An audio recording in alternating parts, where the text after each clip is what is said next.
Mr. Michael Irvin, who joins us each and every Monday on 95.7 The Game. The Hall of Famer, the Playmaker, is with us once again. And, Michael, look, both teams got to play on the same field under the same weather conditions, but those weather conditions were even abnormal for a football game. I mean, that thing was an aquarium yesterday at Soldier Field, and it was about as sloppy of a track as I've seen them try to play a football game on in a really, really, really long time. And I don't know what we can take away definitively for either team played in conditions like that. Yeah, you're right. That's hard, guys. I'm going to tell you something. And as hard as it is, as hard is to deal with the element, the mindset, and the mind switching. Because you're thinking like, you're so hyped. I remember those kinds of games when it wasn't raining anywhere near like that. It wasn't any kind of weather like that. But, you know, you're looking to have a great game. Everybody's hyped. And then you hear the weather report, and you're looking, checking all day to see if it's raining, and then it starts raining. You have to reset your mind and everything.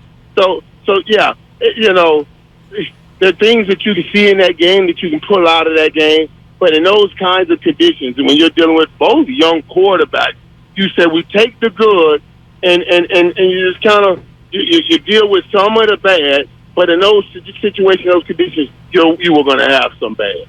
You were going to have some bad. There's no getting around it. So what can be taken from a game like yesterday for the longer term? I mean, everybody recognized, yesterday was a pie fight in a bunch of different ways, but what are the things that you take away from that and say, this tells me something meaningful about both of these teams? Well, okay, now what you're going to see as we move through this is everybody, because they don't see it often, everybody's going to be put like this, picking at the scab of a sword. You got Jimmy Garoppolo right there. You got Jimmy Garoppolo. You know what I'm saying? San Fran, you guys got to move past that. You got to keep playing and keep playing. This is the direction you're heading in. And I know it's hard because you guys have to talk about it all the time. You know, one of the things I do, since I got so many friends in the business, like when a guy does a game, like DJ did that game yesterday, I'll call DJ. I'll call Moose, talk to Moose about it. What did you see? What, you know, you were there. Certain things you see when you're at a game that I don't see on film. You know, I don't see how they commingle on the sideline and things like that. That tells you how much belief, how much faith they got in the team. And I'm gonna tell you something. DJ was saying to me earlier today, to Michael, everybody's behind this Trey Lance thing. On the national, you'll hear this. You'll hear other things, but on the, when you get to San Fran, we talk to everybody. Everybody's behind it. And he said to me, you can see why. There's some plays in there that this kid makes that you say, oh, my God, you can see why. But you can also see that he still has some growing to do. And the one kicker is, can we wait on the growing and still stay in the hunt? Especially right now. Right now, I say yes, you can, because the NFC ain't stopped, ain't packed. You know, Tampa probably came out week one. Tampa, Minnesota looked the best, and I would say from the NFC side, maybe Tampa and Minnesota. You know, New Orleans got something because they got Jameis Winston now. You got two yardage guys. You know, two short yard guys, Michael Thomas and Jarvis Landry. So Jameis has to throw the ball short. He doesn't have a long guy. He has only, so that'll help him. But outside of that, this thing is still wide open for the NFC. If we had seen the Rams look great, Tampa look great, and all these other teams come out look great, then maybe you start saying, hey, look, the entire NFC West could be 0-1 after tonight. The entire division could be 0-1 depending on what Seattle does as they welcome Russell Wilson back to, what is it called now? The Century Link Lumiere Field or whatever the hell they call it. I don't even know. It's a great field up in Seattle. Anyways, Michael Irvin joining us here. And like you said, Trey Lance is a kind of guy that, you know, everyone wants to point at the quarterback or the head coach and say the blame is all there. I really don't think you can, because there were more penalties committed than points scored by this defense, which had a very good afternoon and a bad afternoon all at the same time. They helped the Bears. Yards. Yeah, they helped. Yards. Yeah, they helped the Bears move the ball on third down as much as the Bears did. Yeah, and when you give up 95 yards, and trust me, we've been dealing with it around here all the time. Those penalties in Dallas, and I've been hearing all the things about penalties. And one thing I heard that Bill Parcells said that I really like, when you give 95 yards or 100 yards, it says 100 yards in penalties, that's 7 points. You know what I'm saying? That's 7 points. You basically gave him 7 points. So and I never heard that before. And I kind of like that. But that's basically what happened. It's just sloppy. It's a sloppy game. You can't get around a game being sloppy in those kinds of conditions. You're just trying to make plays, more people slipping.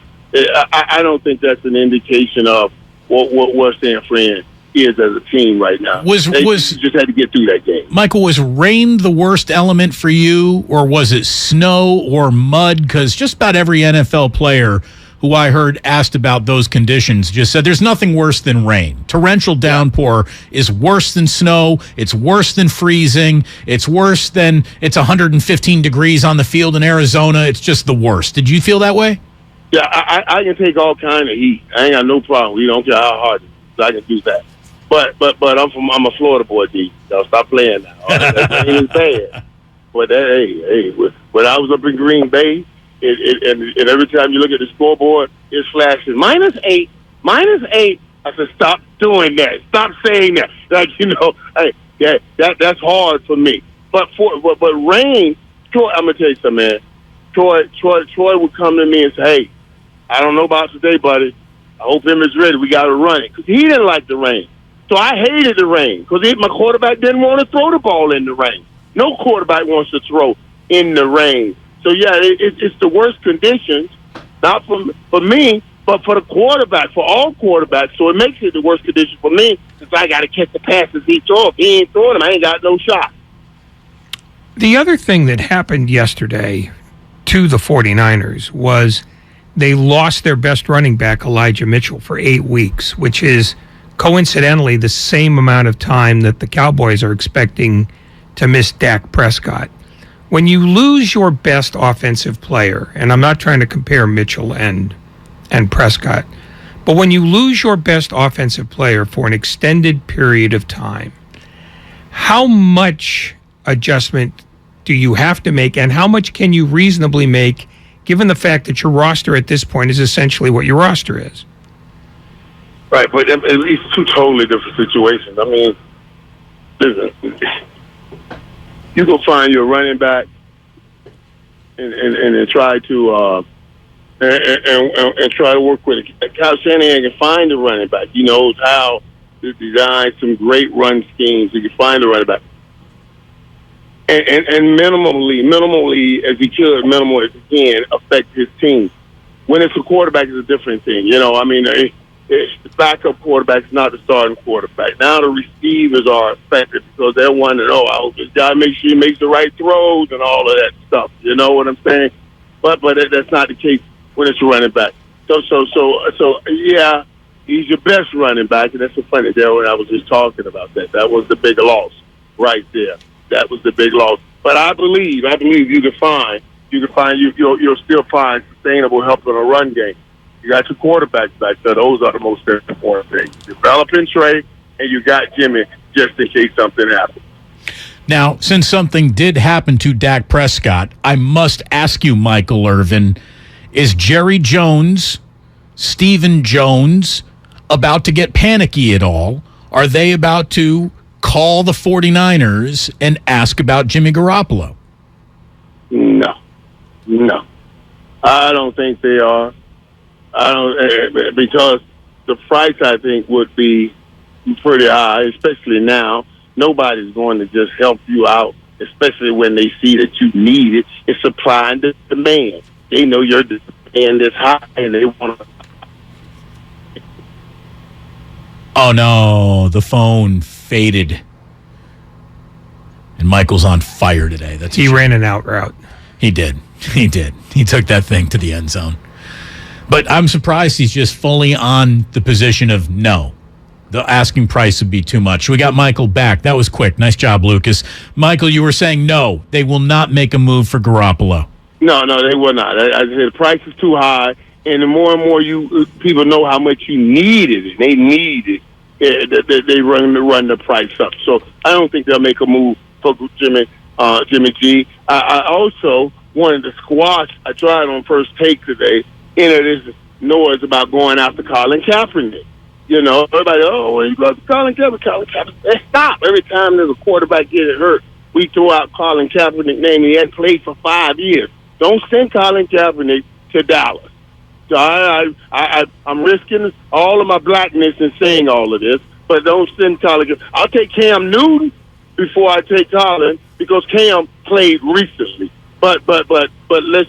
You know what I'm saying. I didn't mean to go off. You know what I'm saying. No, we know exactly what you're saying. And here's the thing. We risk our credibility with the blackness of our audience by saying Colin Kaepernick is no answer to anyone's quarterback in question in the NFL. It won't be. He'll never play another down. It's just, we got to give it up. Give it up. That's what I'm saying. Give it up. Hey, it's all good. And God bless him. And we wish him the best. But it's time to move on and stop bringing that up every time we have a situation. But you did bring up Cam Newton, which yes, I did. Which suggests that the Cowboys could answer their quarterbacking need without giving up any assets other than money.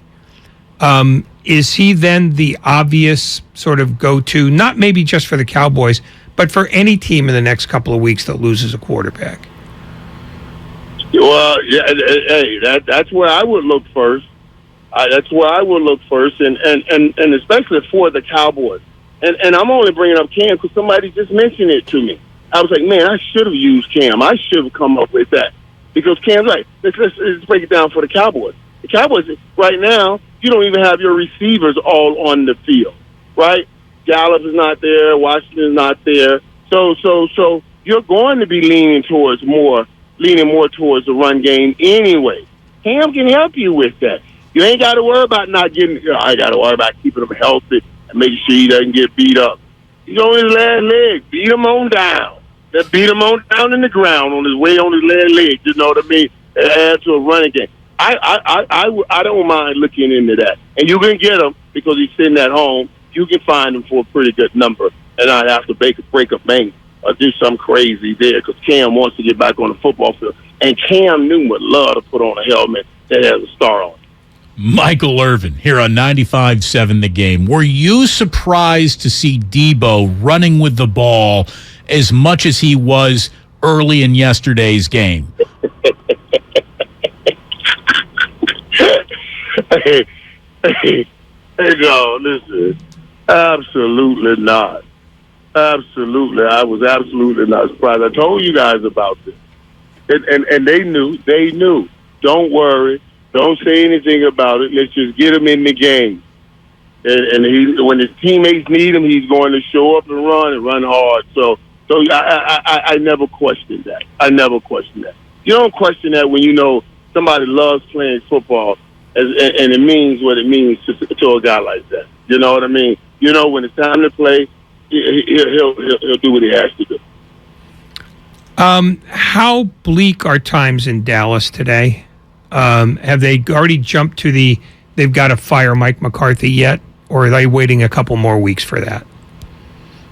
Well, I won't say a couple more weeks. Maybe they're going to wait another couple more days. But if they, somehow, some way you don't find a genie in the bottle against Cincinnati and try to get some excitement and hope back on the board, then yeah, that noise will ramp up a whole bit. Looking at some of the performances from yesterday, as the New York Giants start to turn around their Titanic, they beat the Titans after a missed field goal because they went for two to beat Tennessee. And for at least one Monday, Brian Daboll is one of the great stars in New York City. What'd you think of a culture-changing win for the New York Giants, or are we getting a little too excited too early? No. Well, yeah, you're getting a little too excited too early on the culture-changing win. But it was an important win. And how he got the win made it important. You go for a 2-point conversion, and you say, no, Daniel Jones, this is not you. This is not what I'm calling you. I'm not calling your number here. This is Saquon Barkley. And he handed that thing off to Saquon Barkley. It looked dead before it started. And Saquon made that quick move to get the ball in there. I thought that was huge because he was trying to see, he was saying, let me see if I can restore the faith around here. And Saquon, no, we know he has talent, but he hasn't been available. And you know, in human nature, you start wondering. But, boy, he restored that faith. Saquon looks great, man. He made a great play. I think that restores all confidence in the locker room. And yeah, that was smart by him, a great call. Devontae Adams had a big day, but it did not deliver the Raiders to the win column. And in a 5-point loss, Derek Carr has 3 interceptions. So the Raiders kind of did it to themselves. But Herbert was impressive yesterday. And, again, in the loss, Devontae Adams, monster afternoon. Monster afternoon. But you know, but they said, you know, that one of the conversations we had was, did he target him too much? I said, no, we didn't target him too much. You got to establish. You're trying to establish early on in this game, especially when you have new people come over. Okay, this is how we're moving this football. You know, so I expected Devontae to get all of those opportunities. I expected A.J. Brown to get all of those opportunities because they have to tell everybody right here, right now, here is where we are. This is what we're doing. And man, A.J. Brown looked good over in Philly, man, the way he played. And, you expect that out of Devontae.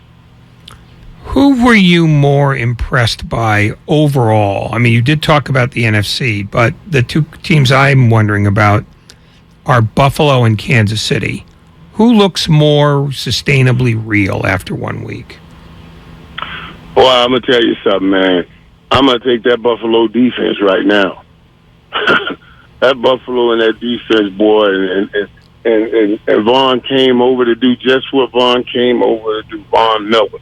You know, it was so interesting. I interviewed Vaughn a couple of weeks ago, and he was talking about that. He was saying, I'm revived. I thank those guys in L.A. because they revived me. And I was like, well, what do you mean revived? He said, I refreshed. So what do you mean? He said, man, Mike, I could have sat and played behind Aaron Donald for the next 4 or 5 years. I could have taken it easy and played the Robin.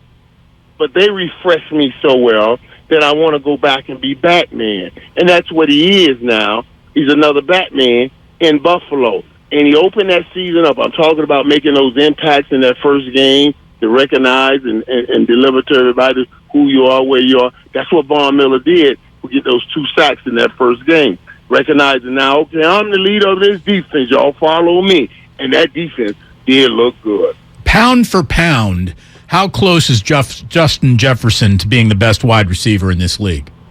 Ooh-wee. Very, very, very, very, very close. And I'm going to tell you, he said it at the end of this year, he'll be considered the best. I believe him. That's why I went out on that end out there by myself on that plank and called out for Kirk Cousins to be MVP, and everybody went crazy after me. You think I'm just saying this because I see Kirk Cousins? I'm saying this because I told you Justin Jefferson, and he told me what he's going to do. Somebody ought to throw him the ball, and it's going to be Kirk. So Kirk's going to be the one benefit from what he is. That's a bad boy right there. Well, I tell you what, it was great going over week 1 with you. I know some Niner fans always ask, why do we have to bring on a Cowboy great to explain what happened with the Niners? Because this man's a Hall of Famer. He's been there. He's done that. He's seen it all. Michael Irvin, should 49er fans be looking for a panic button after yesterday, yes or no? Absolutely not. Absolutely not. Week 1, and dude, this. Week 1 ain't what it used to be. Week 1 is a fill-out. You talk about they gave you an extra game, right? We're playing 17 now. That Week 1 is almost the tail end. It really is tail end of the last really preseason game because now it's the first game people really starting to get some real work in. You're not going to be anywhere near where you need to be in game 1. Now let's see how this thing starts rolling out that we've gotten past Week 1. Well, there you go. Thank you for being a voice of reason. Thank you so much for risking all of your blackness for us today. We really appreciate that, too, as always, Michael. You are the man. Thank you very, very much. All right, guys. I appreciate it, guys. There he is. Michael Irvin.